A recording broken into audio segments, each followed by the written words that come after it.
Yo, what's up guys? Welcome back to my YouTube channel. Alis na naman kami. Well, for today's vlog, kasama ko si Mrs. ang aking OBR.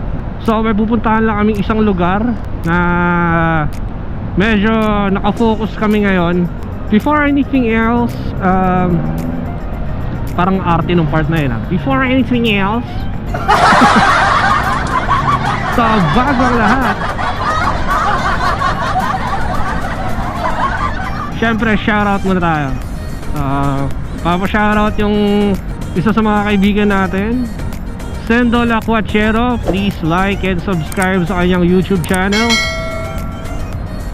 Kasama ko dati sa speg yan, sa nakalimutan ko yung meaning ng speg, pero grupo siya ng Smash. So naka-Smash kasi ako dati, the legendary. So before ako magkwento, medyo malapit lang naman kasi yun. Pasukan muna natin ang intro to. Sayang naman yung gawa ni Eloy.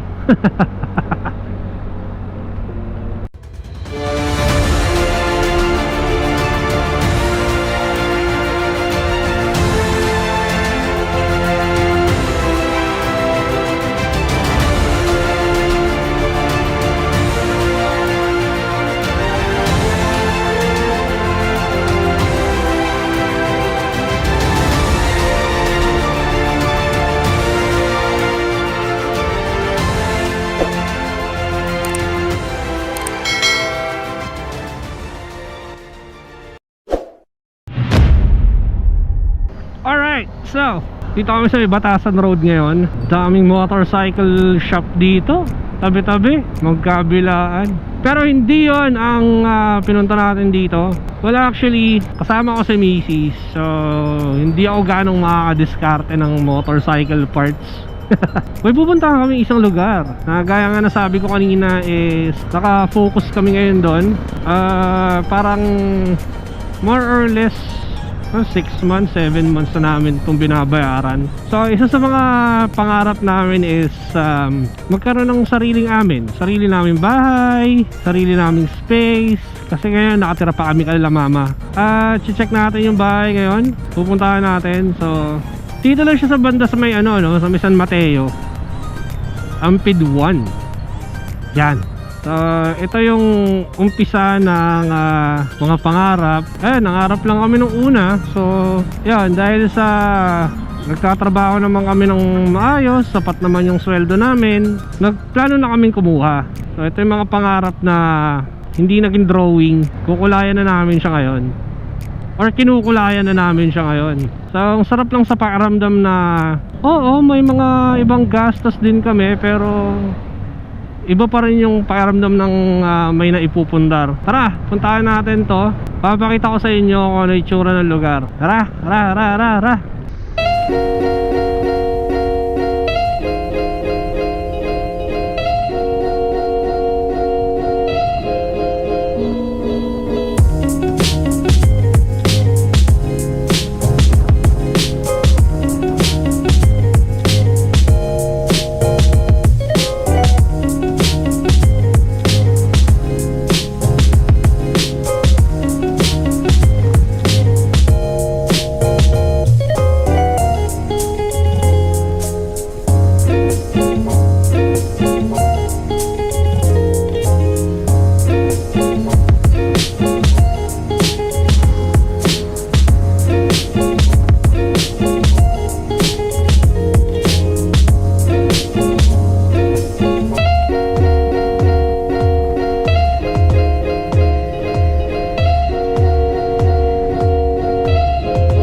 Nandito na tayo sa San Mateo, and kasama ko si Mrs.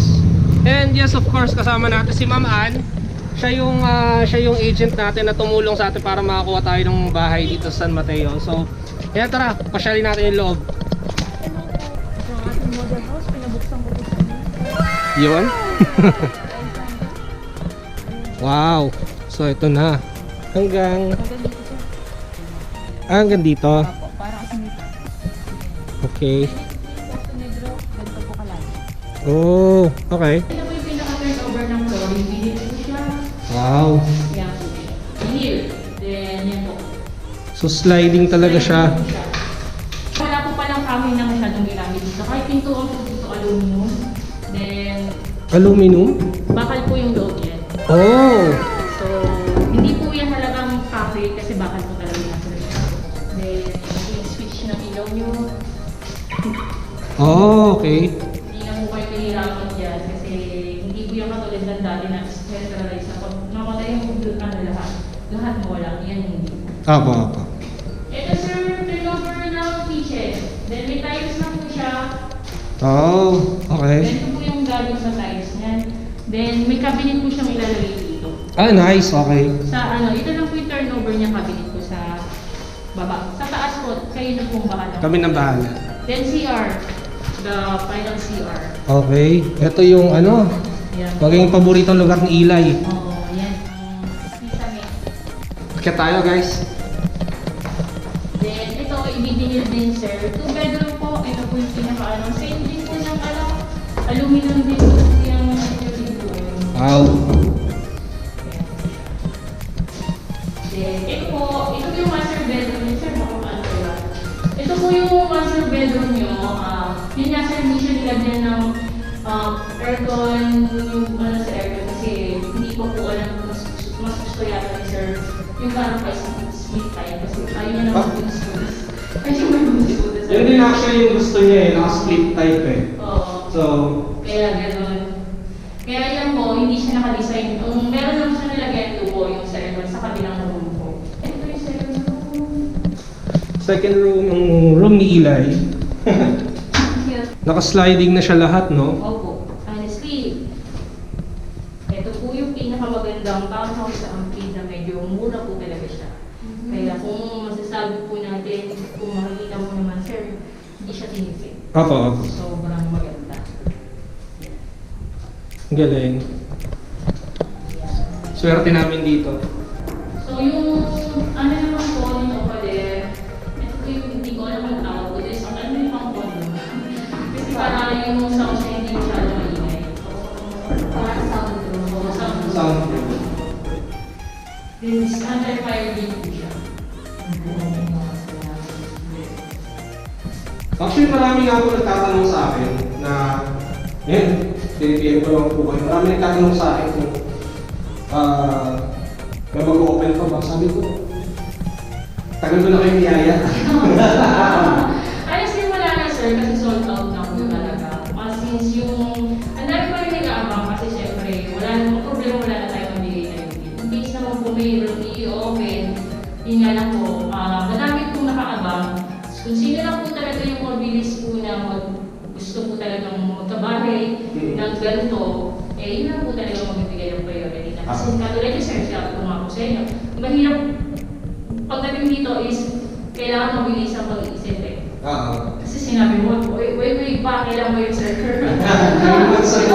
I-visa, sabi ko isip ka, visa or ito, kasi dito wala ka nang ipapagawa. And then something like that, sabi ko nga, nag-isip ko si sir, sige, pag-isipan mo muna sir. Di ba sir, di ba sabi ko sir? So, Hindi ako nagsisi dito. ito, yung isa na pagandaan dito is, ganito na yung turnover niya, na wala ka na, kasi nilipat ka na lang po talaga. Gamit na lang. Gamit na lang talaga. Ganda. Oo, parang yung condo na maliit. Pero napakaganda niya na. Kasi yung bahay po niya na sa 30 square meter na kagawa po sila boss naman yung sa Pwede na ako tumanda dito. Bili ka pa ng isa sir. Yun nga yung sinasabi ko eh. Oo. Pero pag kami nag-open at ano. Oo. Ang kagandahan dito ma'am, kagandahan dito nasa gitna tayo ng mga subdivision. Yung subdivision natin. Tama sir, nasa malapit po tayo sa SM San Mateo, mga 10 minutes na lang. May tricycle naman po dyan para hindi po kayo mahirap. Actually, 3 minutes nga lang. Oo, malapit lang talaga yan. Malapit lang, malapit po kayo sa market yan, may talipapano. May dalawang school din po dyan malapit. So, hindi na po kami mahihirapan mabulat ng school para po sa mga bata. Yun, para mga nag-aaral na bata. Kaya dito, ito na po yung pinaka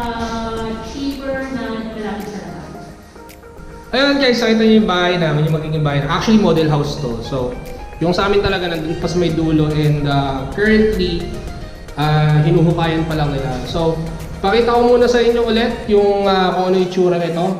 So isang ikot ulit.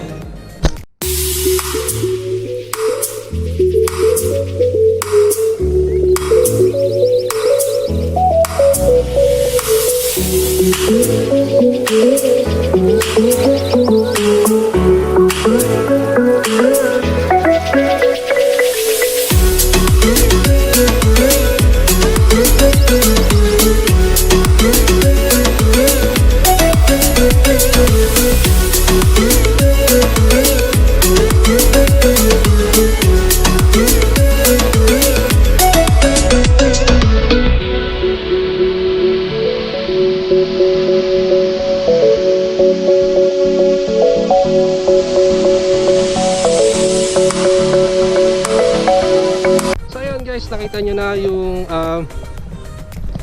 pinaka-loob, kung ano yung meron sa loob ng magiging future house. So ngayon, pakita natin yung pinaka-lugar kung saan yung magiging or itatayo yung bahay namin. So dun yung sa amin, dun. So as you can see, bundok, mahangin, presko, tahimik. Ito yung ibang house. So ito, naayos na rin nila to. So yun, nakita na natin yung house. Then babalikan ko kayo. So yun guys, salamat sa pagsama sa amin. Ayun na nga, pinakita ko na sa inyo yung magiging future house namin. Within 1.5 years most likely makakalipat na kami sa amin na yun. And yun, basta eto kasi yan, hindi pang habang buhay is umaasa tayo sa kung anong meron lang tayo. Bakit di natin subukan dagdagan?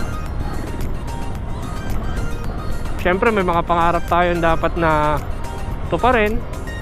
May nabasa nga ako, make it a plan, not a dream. So planuhin mo, planuhin natin. Hindi ko consider lang natin as panaginip ko. Gawin mong worth it yung mga bagay-bagay na kung anong meron ka. Kung sobra, gawin mong worth it. Kung kulang, gumawa ng paraan. Either gumawa ng paraan or makontento. Ganun ka simple. Huwag natin gawing komplikado ang buhay. So para sa amin, instead na walang mapuntahan yung mga extrang pera na nakukuha namin or sinusweldo namin, why not invest? Diba? Hindi naman para sa ibang tao yan, para sa'yo, para sa future. So ayun, within 1.5 years time, may sarili na kami bahay at lupa. And so far so good. Quality naman yung lugar, walang dapat ireklamo. So kung nagustuhan mo tong video na to for today, bit of inspirational talk. Pagpapakita ng pangarap na nakulayan. So don't forget to hit like and subscribe, and hit that notification bell para updated kayo sa mga magiging video ko. So hanggang dito na lang. Bye bye.